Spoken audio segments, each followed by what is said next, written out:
This is the Kestrel Country Podcast, where we discuss the people, places, and events all around Kestrel Country.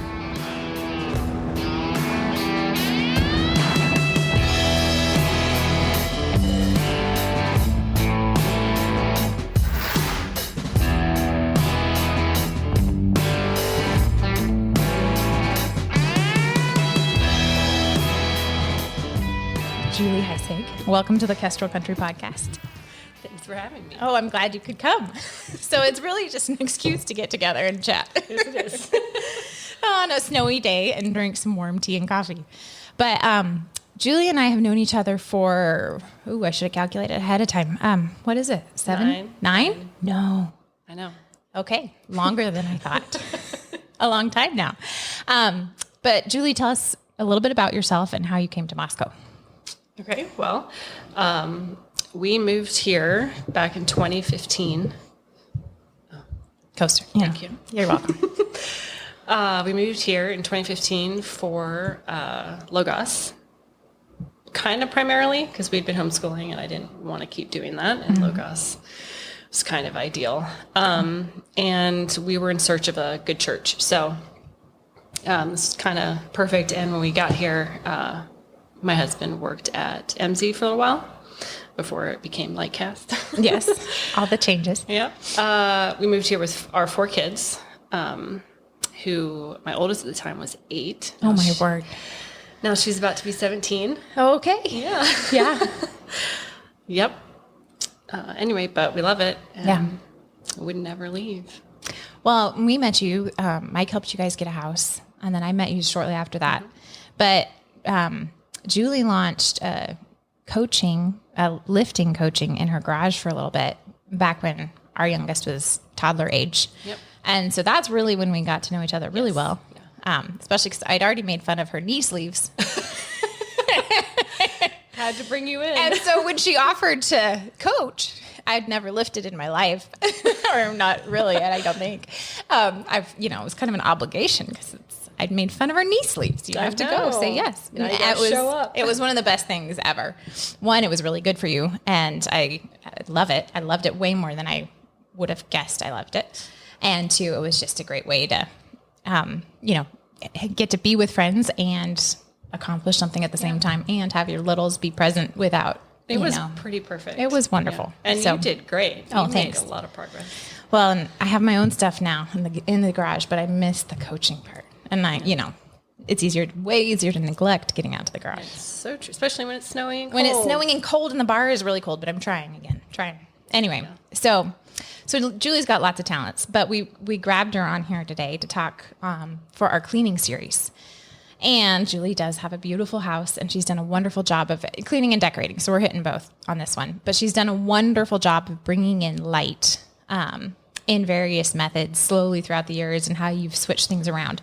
So I'd love to talk about kind of your process in how you decided to use your rooms, and then the changes you've made, thinking through Moscow's weather and all of that. So before we jump into your changes and such, what's your basic cleaning routine?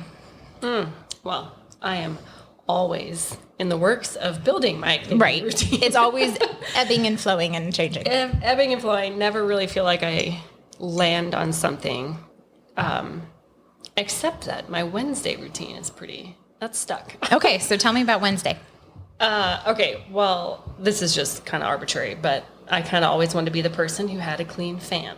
Because if you had a clean ceiling fan, it would probably mean that the rest of your house is also top notch. It's like checking the bathroom at a restaurant. Exactly. Mm-hmm. So this is not totally panned out to the fact that the rest of my house is clean, but some of the prime areas. Yes. So some things just finally stick for whatever reason. So every Wednesday I wash our bedding. Mm-hmm. And when I take the comforter off and the coverlet off, then I dust my fan, which is directly above my bed.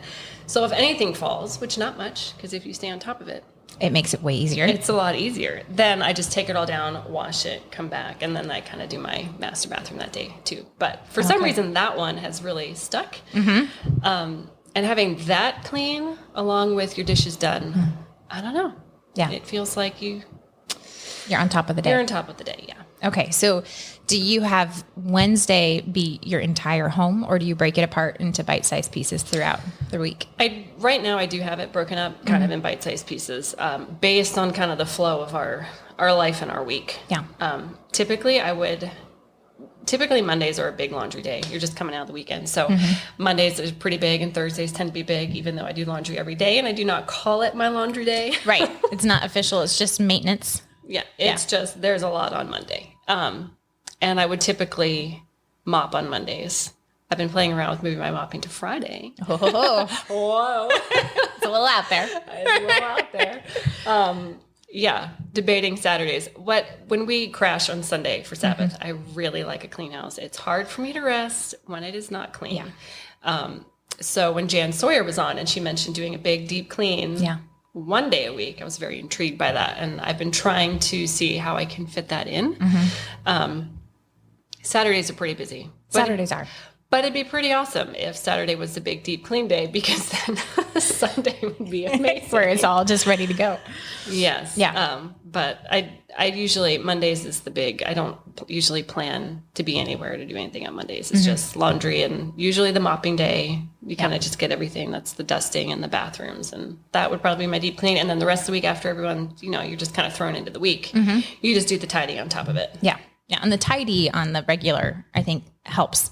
Yeah. Because it helps the overall sense of feeling clean. Yes. And Even if it's technically not. We have a dog who sheds bad. Oh, yeah. So I vacuum at least once a day, no matter what. Yeah. So there, yeah. Well, and I think, honestly, some of that can really help, because our dog, if he shakes right now, it's like he's, stuff goes. And then you're like, I've got to wipe the cabinets down on the regular. Yes. The refrigerator, there's You just anything, like a magnet. Everything will start getting whatever is splattering off of his head, which can be lots of things. But what it does do, the positive of that, is that it makes you regularly wiping down the fronts of your cabinets. Yeah. Yes. And that helps. That regular chipping away at it, when Kelly Driscoll, so Jan's daughter, wrote an article in the last Kestrel Post, she talked about it being the cousin of the month of the deep clean, the weekly clean kind of, and it makes total sense. It does. Because if you're not building up layers of dust and papers to go through on, your weekly, then you're not overwhelmed and you can kind of chip away at it. Yeah. What's your favorite cleaning tool? Oh, wasn't ready for that. Sorry, I know I didn't prepare you. Really? I didn't really prepare. My favorite cleaning tool. Maybe microfiber is pretty awesome. Yeah. Yeah. I just it's like a go-to, and cute gloves. Okay. I really like cute cleaning gloves. I don't know. Things that are pretty, whatever, make a difference when brighten up the space. You're cleaning the toilet. What about what kind of microfiber do you use? Do you have a specific brand? I haven't. And I've been listening to a lot of cleaning podcasts lately. Norwex keeps coming up. Norwex does. Yeah. And I was doing some research because I'm thinking, there's got to be a difference in quality for sure. Typically, I've just gotten a big stack off of Amazon based on good reviews. And partly because as much as I try, they are to be washed separately. But I have a bunch of kids in the house who it's also really hard. clean. And so I end up buying them and just tossing and buying so frequently, because I just realistically right now can't control that as no, best as I try. mine aren't separated out, and I can tell because then everything clings to the microfiber. Yeah. And if it, I like using fabric softener. So if that goes through, then it kind of ruins it. I did recently, I think it was Jen who wrote about the microfiber. Did. Yeah, you don't need cleaning products. Why this was like I know, it was really interesting. News to me. Anyway, I tried it out and I bought one recently that's specifically for your stainless steel appliances, and just did it plain, and it's amazing. Okay. Yeah. I still needed to use like a wet paper towel or something on some spots first for the the milk. Thick, It wasn't just fingerprints. Right. I know. That got thrown up there. The jam squish on the door handle, or yeah. Microfiber can only be can so magical. Only help so much. Anyway, so just applying those things, but those are great. How long do you think it took you to kind of establish your routine, and how often do you feel like you have to change it? How long have I been married? Right. 17 years? Yeah.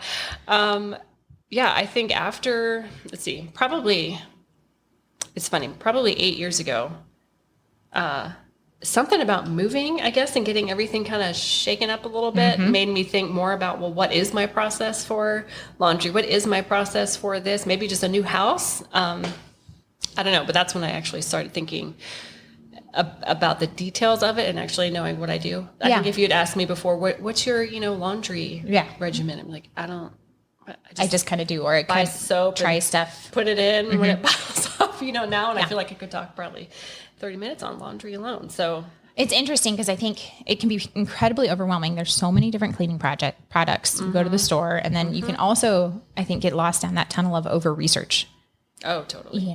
Instead of what I did love too when Jan was on was kind of, it's pretty simple. Like vinegar can go, and you're like, okay, here we go. You might not need a lot. You might need a lot more elbow grease in general. And that's, I think the biggest thing getting around it is it's weird positions that you have to be scrubbing things in, uncomfortable. It's not like there's a magic bullet for like a clean toilet, except Cleaning for getting way back there. Exactly. The tub or the shower up at the top. It's like really, it's just awkward to be in some of those positions and get down and dirty in order to clean. But I do love maybe so I have, you have the, formal cleaning times, but I am a huge fan of cleaning while you're doing something. Yes. So, while I'm cooking and there's a lull, you could do something in between. You could just grab like a rag. And I did this the other day and I just cleaned my cabinet fronts. I love it. It was huge. Yes. Yeah. And then something else I realized when I was down there, that getting your eyes at the level of your countertop is kind of the worst. You can think they're clean. And then you get down there and it's just like an army of crumbs. Yeah. So that's the new thing I do is I wipe it all, but then I, punch down and then I'm like, okay, well, we missed a lot. Yeah. So speaking of getting low, the getting really low. So the bottom of the cabinet that is like 4 inches above the floor. Yeah. That thing. If you want to go take a look at that bottom of your doors, the cabinet doors or whatever, you're like, oh no. What is growing down here? There's always something. Always something. Yeah. Somehow the vacuum didn't get the blueberry. No, or it just doesn't hit it. Yeah. Yeah. So, and then you use a robot vacuum, don't you? Yeah. Do you still love it? No. Okay. Yeah. This is good to know. It could be the brand. It has just been so finicky and I don't know. When it was working great, it was amazing. It really did add, it picked up so much dog hair. Yes. And we would just, it was so easy to just run it when I left the house to take the kids to school or something. Yeah. And it got really good at running it multiple times a day. I could run it on Sunday because I wasn't technically working and the vacuum was running. Yep. Yeah, but then it just got quirky and like there were things that were, I don't know, funky about it. So honestly, I haven't run it in a while. Okay. And it could just be the brand. I've heard amazing things about Roomba and other. Yeah, so that's what we have, the iRobot, the Roomba, which I do love. And I think, the big kicker to get it for us was the dog. Yes. Because of the dog hair. Yes. And it's that same reason. And so far, it has been pretty good. They're like anything, it needs maintenance. And so you do have those times where you're like, I've got to go deal with whatever problem and clog. And we've sent it away and they mailed it back. Okay. And I think maybe that one is just, I can't remember the name of it. Okay. Anyway, I think this starts with an N. I can't remember the name of it. So maybe if we cared enough, we'd probably replace it. But if it hasn't been a huge hole in your cleaning. Yeah. Mm-hmm. Yeah. Now we just really have the kids. Well, they're all getting older. And it does change how things go. And it's good for them to have chores. So. Yeah, and to learn how to do it. Yes. Yeah. Well, let's jump into your decor side because we're, about halfway through here. So when you moved into your house, what was your paint color? Because you guys have changed a lot of different things over time. Yeah. And so, or how did you approach it? It's funny. I don't feel like we've changed too much, but maybe when I think about, I think it's been, but you've made those gradual changes. Yeah. Yeah. So what influenced that, or where did you start? What was the big kicker to instigate the changes? Well, we moved from Tennessee. In our Tennessee house, we had just redone everything. I mean, we painted the ceiling, we painted all the doors and the trim and ripped up the floor. And so by the time we moved out here, we were kind of over it. We just did not want, we all were just like, whew, that was a lot. We kind of left, of course, right as you finished everything. So you kind of left we got to enjoy some things, but some other things, it was like you finished it while you were walking out the door. Mm-hmm. So a new house and everything and just a move, we were kind of tired and went to. So we didn't do much for a while. The first thing I did was I painted our bedroom, because our bedroom was a horrible, horrible terracotta pink color, and the bathroom was a brick red color, and like just them together was just awful. Yeah. It's awful. Yep. The walls downstairs were neutral, but a little more peachy, orangey, darker. It didn't hit you as much as like that dark, but definitely it was more brown. So for that, then we went room by room, kind of slowly, and we just matched the trim color, because typically we probably would have gone for white or something, but then the doors were an off-white, and then you're looking at repainting the ceiling and the doors and the trim, and I was like, no, I don't want to do that. So we just went for ceilings are the same, doors, trim, walls, and I kind of like the effect. I do too. I feel like it's incredibly calming but feels very airy still in your house. And until we do the floors, refinish the floors, the color really goes well with the floors. So it all kind of just, and the color of our kitchen cabinets, it very much goes with what's already there.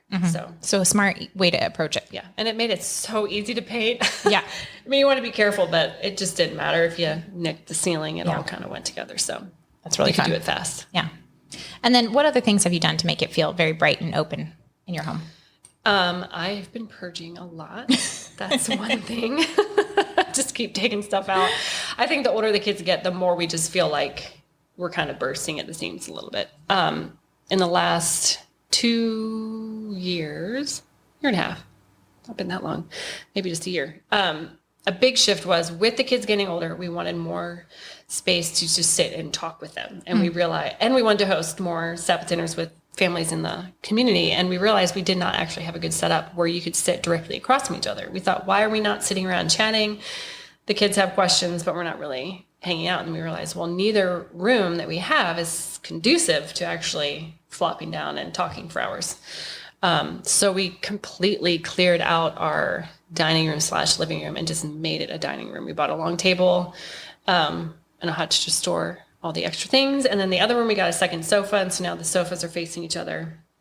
And the other room is just dining room, which does make it feel more spacious because it's not clogged up. And it's a single use room. It's not one room trying to be too many things at one time. Which actually then was backfiring for you. Yeah, it was kind of being nothing. Yeah. Yeah. So you had dead space zone versus using space. Yeah. So now everything feels like it's being 100% used and for exactly what it's set up to be used for.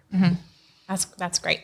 I think it's easy to do that, where you think the multi-purpose room sounds amazing, but then if you're actually not even using that space to simplify it down and maximize what you're looking for. Yeah. And kids' bodies just getting bigger because we're in a small house too.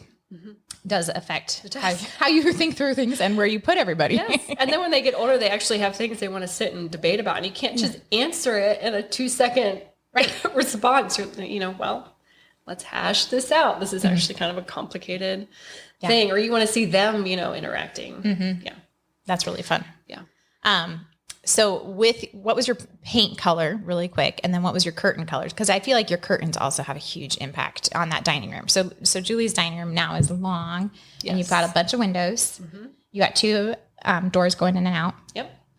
But then you did your curtains really well too. I feel like that's a huge impact on that room.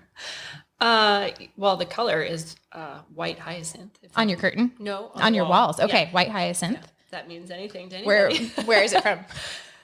Sherwin-Williams. Okay. Yeah. We found the extra, it took us a while to figure out what is this color, but the owners of the house left paint in the storage unit. So perfect.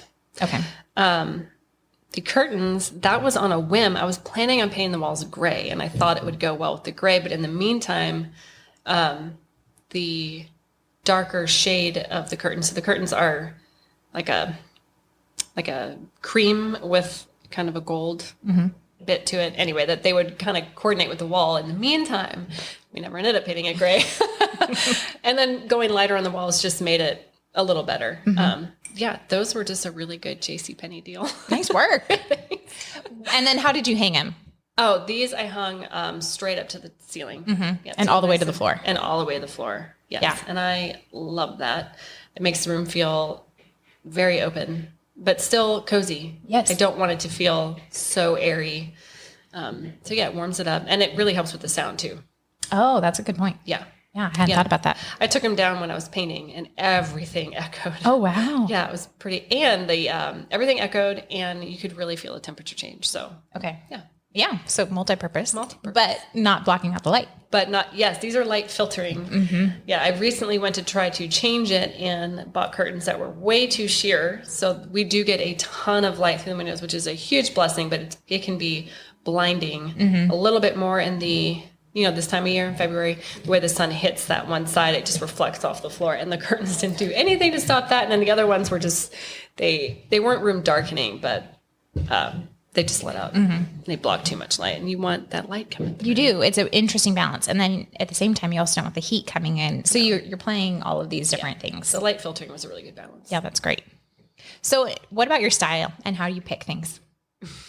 As we talk about decorating and filling out the space. So you've got your curtains, you've got your paint, and that one was just kind of, you used what was there and worked within that framework, which is super smart. So then how do you layer on top of that? I like things personally being a little more, I wouldn't say neutral per se, but I'm not hugely into color. I don't want it to feel noisy or loud, though I love color. There's always that balance. It took me a while to figure it out because you see something in a magazine, you think, oh, I like that.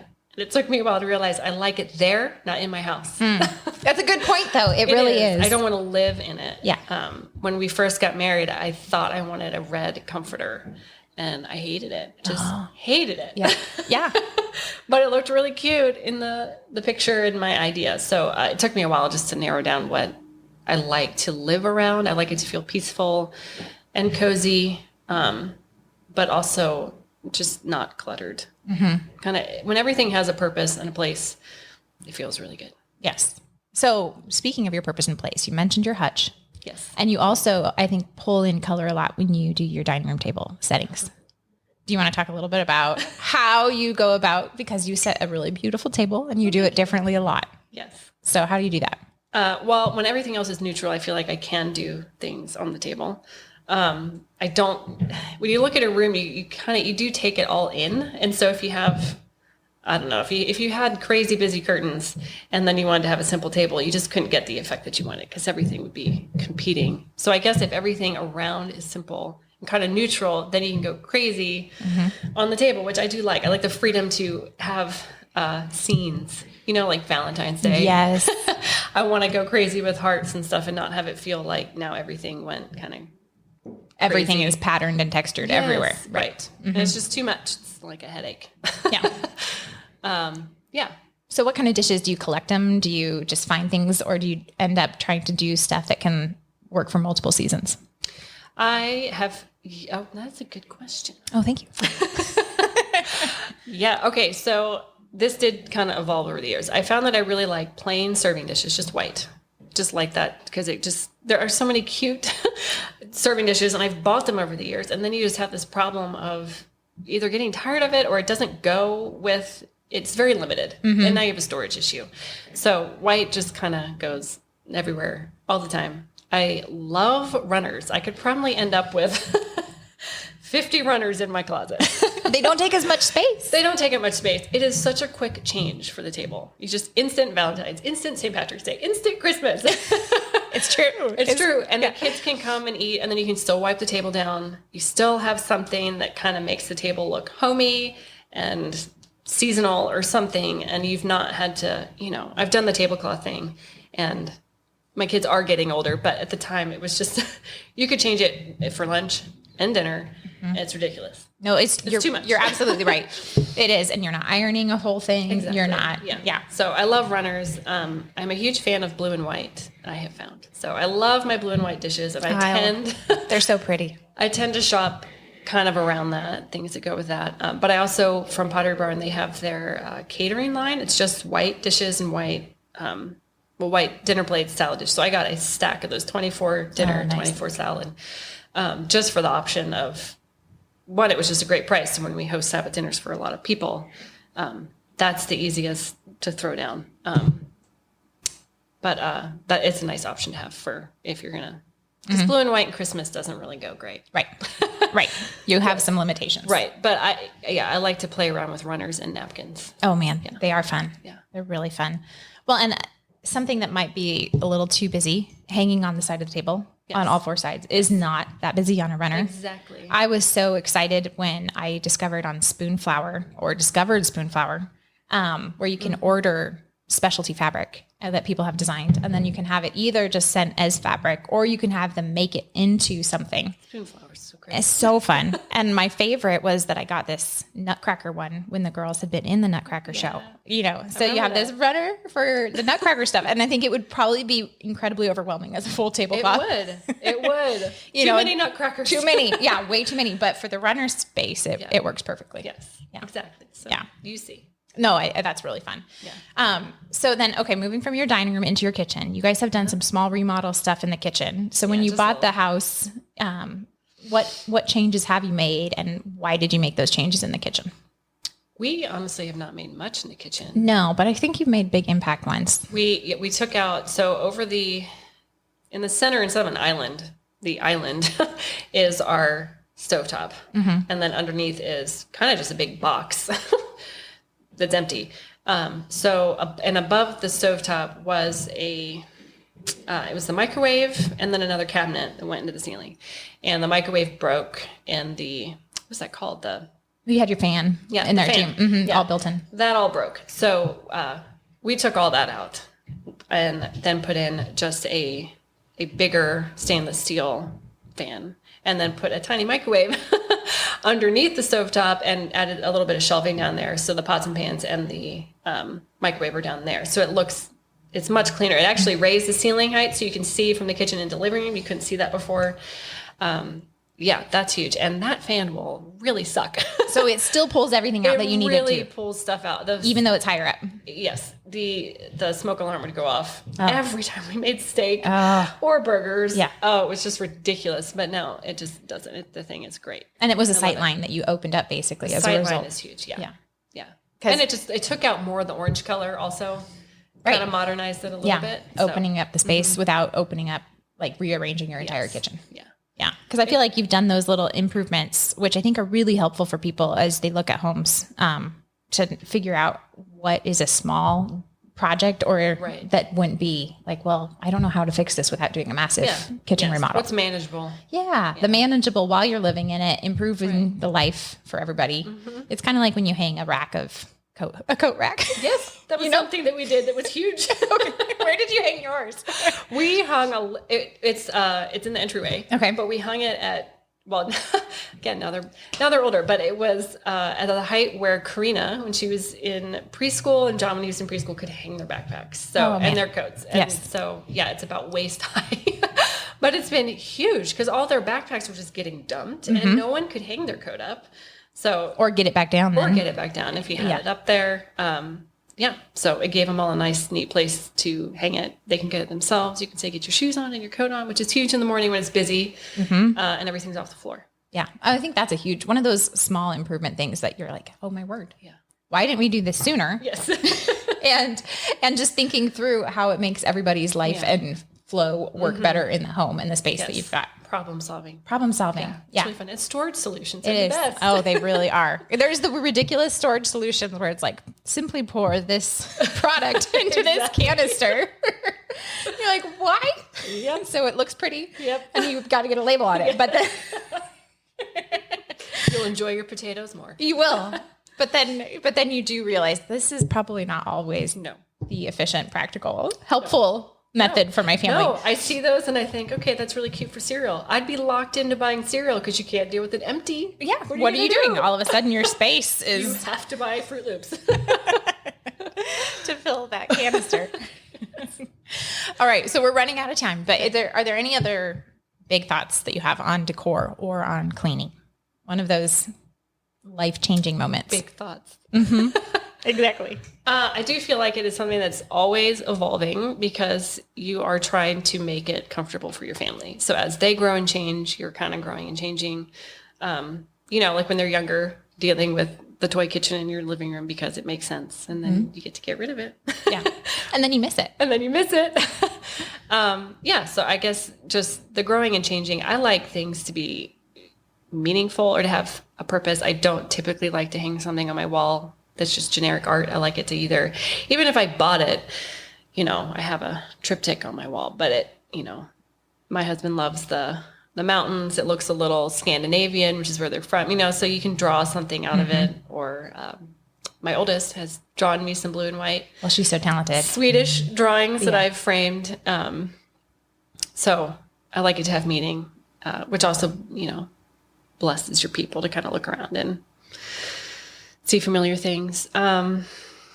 Cleaning, though, I don't know. Any final thoughts on it? I think going along with what you were just saying of it's ever evolving, which I think is key. Yeah. There's never a level of perfection.